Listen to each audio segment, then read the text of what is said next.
Hello everyone and welcome to a special episode of GodSaw's Turnbuckle, the wrestling video podcast I run over here on youtube.com/UC Campbell. And it is a special episode of GodSaw's Turnbuckle because, well, it's time for predictions. Obviously, I did not do an episode of GodSaw's Turnbuckle last week, mainly because of time constraints, and I've been kind of working on a couple of things, still working on a couple of things to go along with it for the time that I'm going to be going home for the holiday time. So I'll be out for a week, so I'm going to try to have some stuff ready. I don't know if it's going to be ready. That's going to be the whole catch about that at this point in time. So we'll see how everything plays out. But this episode is a special episode of GodSaw's Turnbuckle because TLC is this Sunday, and it is time for predictions for tables, ladders, and chairs. And to get right off the bat, there are a lot of matches. Going on. I really mean that. There are a lot of matches here. There are 12 matches right now on the card itself, so there's a lot to really go through, and we'll try to get through this as quickly as we possibly can. Let's go ahead and start this with Rey Mysterio going up against Randy Orton, and I believe this is going to be a chairs match. Yes, it is that infamous stipulation chairs match where obviously chairs are going to be the thing that is going to be legal throughout this entire match. We've seen some good ones in the past. Let's not be dismissive of the particular stipulation itself. We've seen good chairs matches in the past on those ones, and it's one of those things that it's a weird stipulation to have, but it's a stipulation that they have to go along with it. And they have Rey Mysterio going with Randy Orton on this one. They've been playing as Rey Mysterio is Randy Orton's next victim. I actually am going to go with that aspect of everything, especially off of SmackDown, where, well, guess what? Rey Mysterio got the jump on Randy Orton, where Randy Orton had main control over the last few weeks. Rey Mysterio got control back on Tuesday, so I'm actually going to go with Randy Orton to pick up the victory in this match. Next, we're going to have the Mixed Match Challenge Finals. It is going to be R-Truth and Carmella on the SmackDown side, and it's going to be Jinder Mahal and Alicia Fox on the Raw side. Man, the Mixed Match Challenge went a little bit weird throughout the entire time. I've been watching it throughout the entire set of everything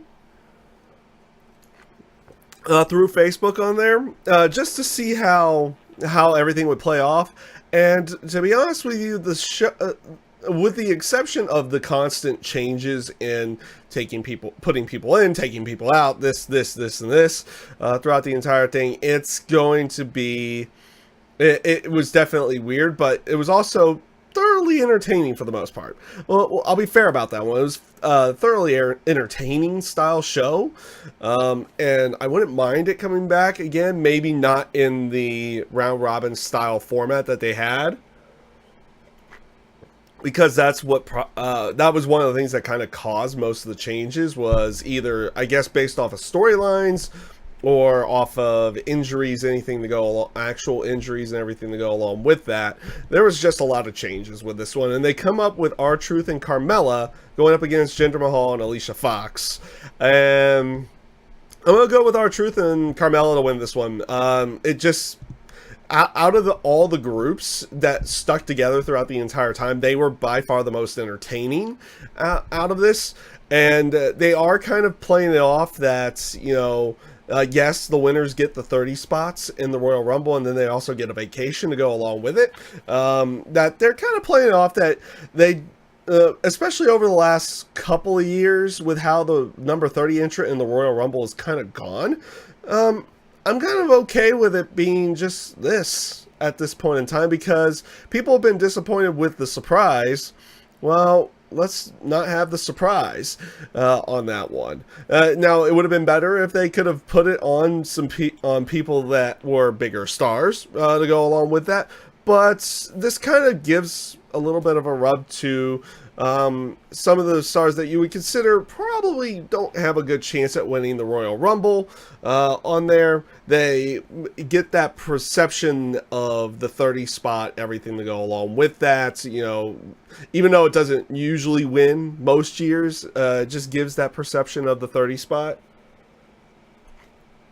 to go along with that. And yeah, it kind of is what it is. If they do it again, they'll probably change the format again for it. But I'm going to go with R-Truth and Carmella in this match. Up next, we have Buddy Murphy going up against Cedric Alexander for the Cruiserweight title. Yes, Cedric Alexander is getting his rematch to the Cruiserweight Championship that he lost back at Super Showdown. And I expect these guys, if they are given the time, to go out there and tear this house down again with this particular one, much like they did at Super Showdown. It just depends on how much time they are given to go along with that. And in all fairness to this one, they've been playing up a pretty interesting story. The reason why Mustafa Ali got the match at Survivor Series was because Cedric kind of had a crisis of confidence, as they would say. He wasn't able to win his matches after losing the Cruiserweight title, so Drake Maverick's like, you know, you're right, you do get your rematch and you will get it, but I'm going to put it on hold for right now until you start winning again on that one. And and then of course he had lost a couple matches, and now he started gaining momentum, winning again, and winning again. And now they've gotten to the point that they are going to have the match, Cedric Alexander's rematch for the Cruiserweight title. I'm not sure where to really go with this one. I feel like it's kind of early for Buddy Murphy to lose the Cruiserweight title. I wouldn't be shocked if they put it back on Cedric Alexander, because Cedric's great himself on that one. But I think I'm going to go with Buddy Murphy on this one, just solely on the aspect that, you know, it's a little bit short in the terms of the time frame between title changes. And I feel like they treat that, even though they've done it with the Cruiserweight title in quick turnover before, I don't think they're going to do it in this case, and they're going to keep Buddy Murphy with the championship. So this brings us to Elias going up against Bobby Lashley, and this is going to be a ladder match where the guitar is going to be like suspended above the air, and the person who grabs it from the ladder is... It's basically an on a pole match without the pole being there. Let's just be fair with that one. This is just going to probably be a normal style, no disqualification match. And I feel like they threw ladders in there just for the sake of doing it.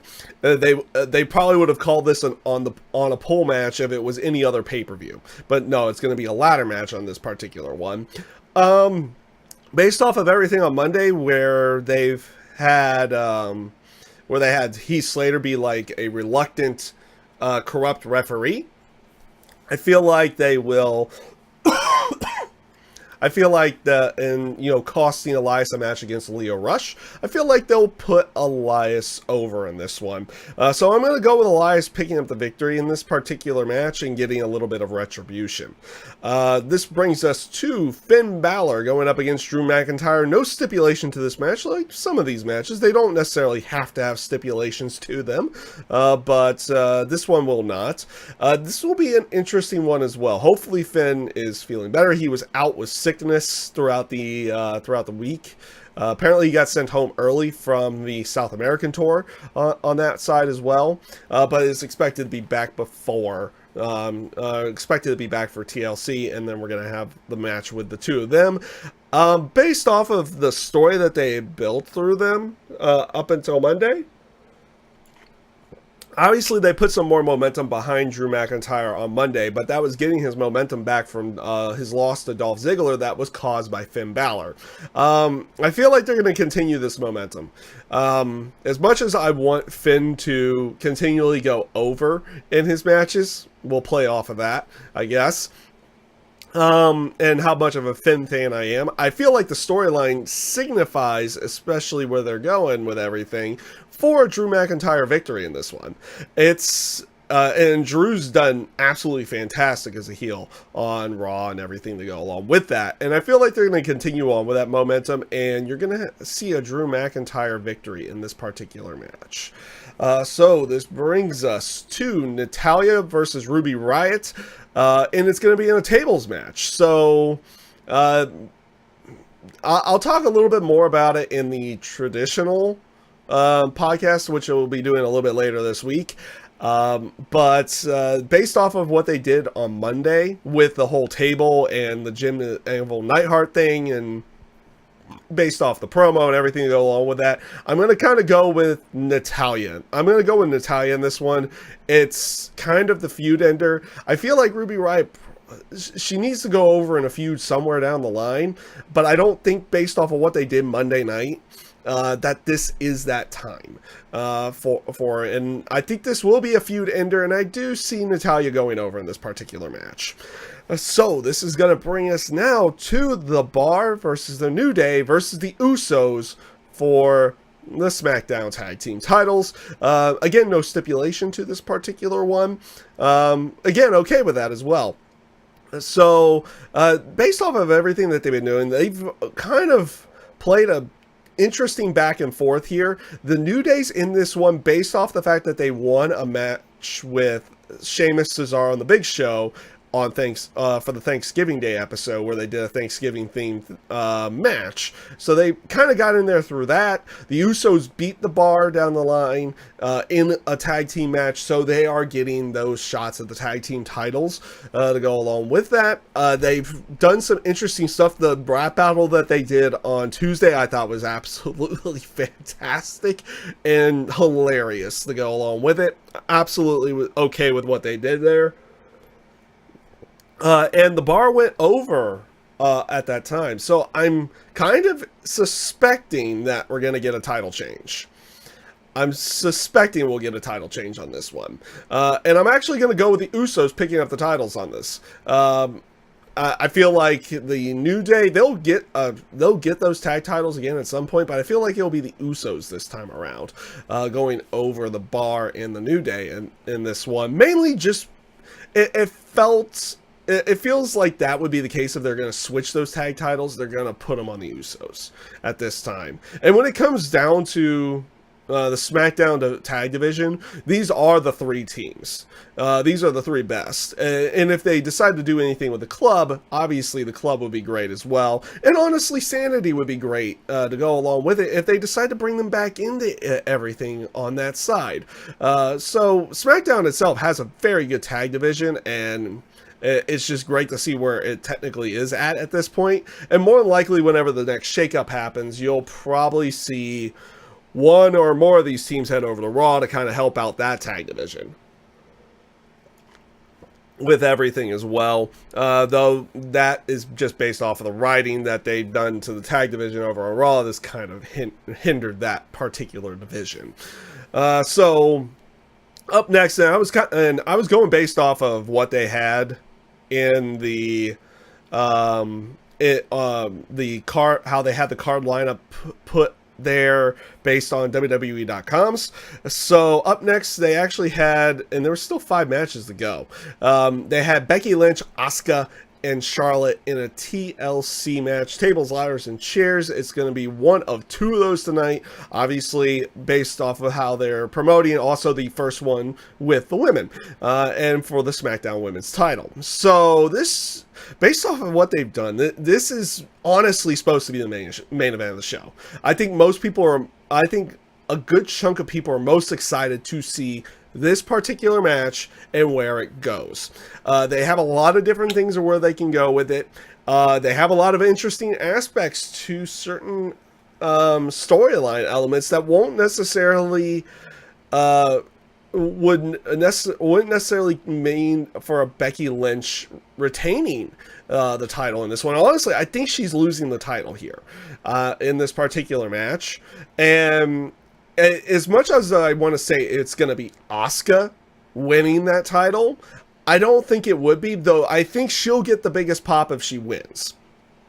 So just based off of the title change and the fact that people actually do want her to have that title, I think she's going to get it at some point, but she's going to get it off of the winner of this match. And I'm going to say that it's going to be Charlotte winning this match. I feel like they're going to go in a route that Charlotte is going to is obviously showing the heel tendencies and everything on that one. So she's going full-fledged heel with everything based off of what she did at Survivor Series and what she's been doing here, and based off of SmackDown ruining the match with her and Asuka as well, though Asuka laying out both Becky Lynch and Charlotte afterwards with the kendo stick.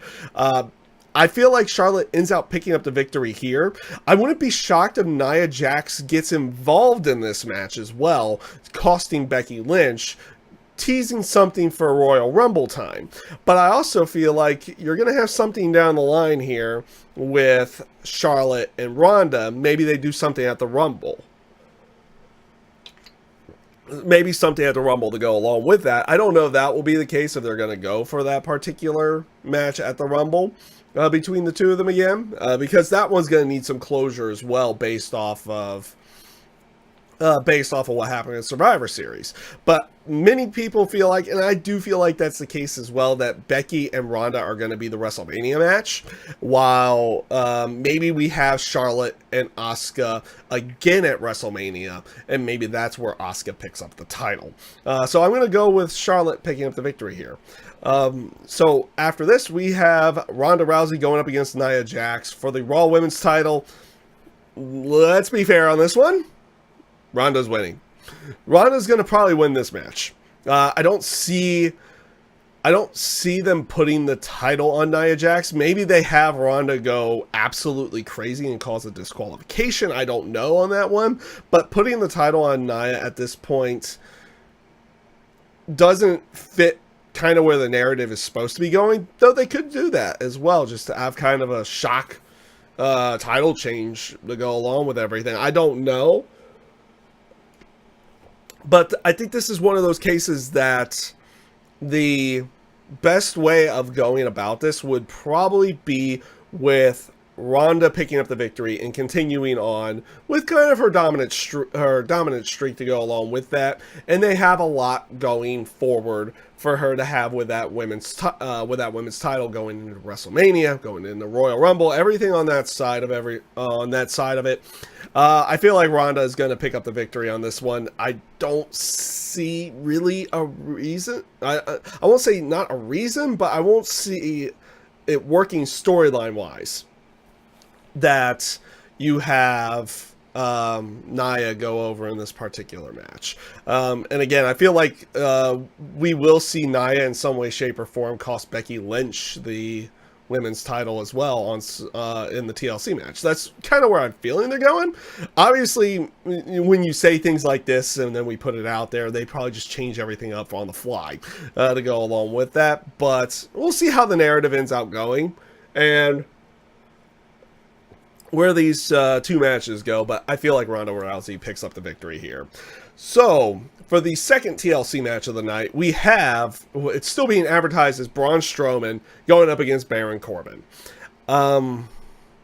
It's really weird to go along how they're going with everything, and what does Monday night play into a role to TLC? So they've been pitching it, Strowman's been out with injury with his elbow. To go along with that, to go along with everything. And they're saying that Baron's just going to win by forfeit. Baron's going to win by forfeit, by forfeit, by forfeit, by forfeit. I feel like it's going to be one of those bits that somebody's going to replace Strowman if he's not able to go, or Strowman just comes out and destroys Baron Corbin.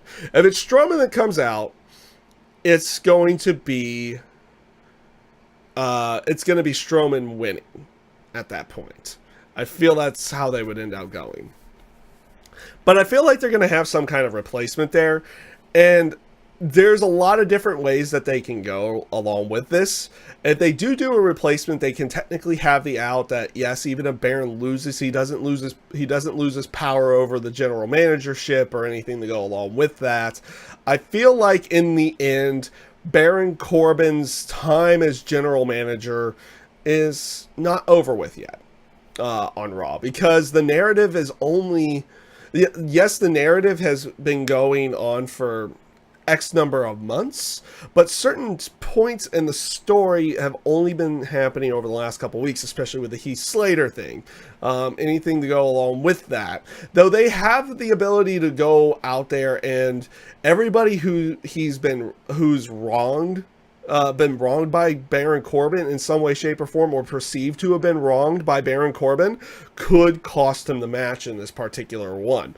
But I feel like they're going to go with a replacement of some kind, and in the end, yes, the replacement will beat Baron Corbin, but they will have the loophole that Baron Corbin remains in charge to go along with that. So ultimately, in the end, I have Baron Corbin winning this one.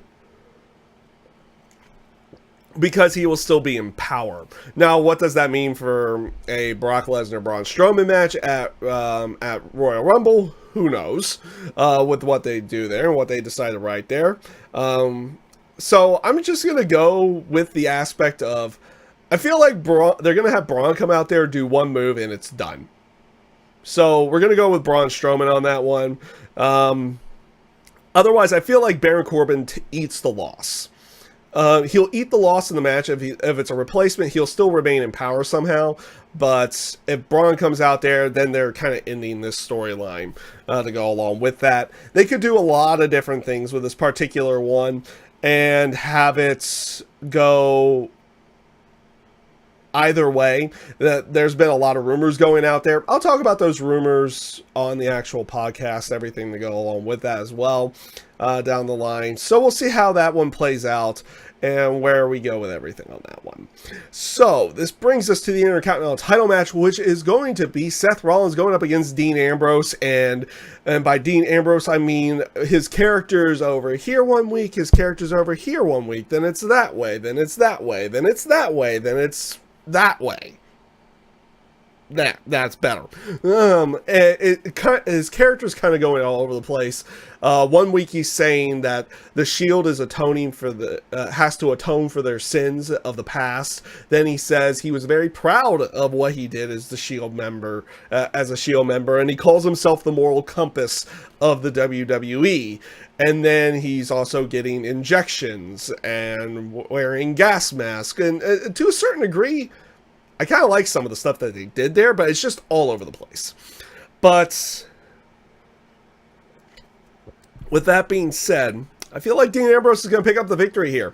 And I feel like he gets the Intercontinental title to go along with it on this one. I won't say that it's necessarily time to get the Intercontinental title off of Seth Rollins, but I feel like they're gonna go with Dean Ambrose on this one, and maybe they'll get some continuity with his character after they put the Intercontinental title on him, and we'll see where they go with it. But I'm gonna go with Dean Ambrose in this particular match. So this brings us to what WWE.com has put as the main event. Though I think the Becky Lynch Asuka Charlotte match should be the main event of the night. But the main event the last match that they have advertised there is Daniel Bryan going up against AJ Styles for the WWE Championship. The new Daniel Bryan and AJ Styles, the face that runs the place, the house that AJ Styles built, everything to go along with that. And I feel like they're going to go out there and have another really good match on this particular one. I feel like this match will definitely end the storyline, and I am going to go with Daniel Bryan picking up the victory here. I don't see them putting the title back on AJ so quickly after putting the title on Daniel Bryan on this one. I feel like this thing with Daniel Bryan is going to go somewhere, and they're going to keep that title on him for a substantial period of time to go along with it. I kind of liking where they're going with the Daniel Bryan character on that side of everything. You know, he blames the fans for being for the sins of the planet, everything to go along with it. So they're playing like an eco style for Daniel Bryan, but he also says everyone hates me because one time I did something wrong. One time, now they hate me. okay, whatever. And I think they'll continue on with that in this particular match. Daniel Bryan, I see going over in this one. I feel like they'll probably give this one a decent chunk of time, though they have 12 matches on the card. Obviously, 1 or 2 of these matches will probably end up on the pre-show to go along with that. But that's still going to be a lot of matches to go through. So be prepared, I bet, for a rather long show on this one. But we'll see how everything ends up playing out on that side of everything. But I feel like it has a good show. I think it has a decent chance of being a pretty good show, despite the aspects of Raw has been in the terms of storyline recently. I think the match quality that we're going to get, and maybe even storytelling inside of those matches as well, may play off really good on that side of everything. So, with that being said, those are my predictions for tables, ladders, and chairs coming up for this Sunday. I thank you guys for watching everything, and I hope you have a great rest of your day. Peace out.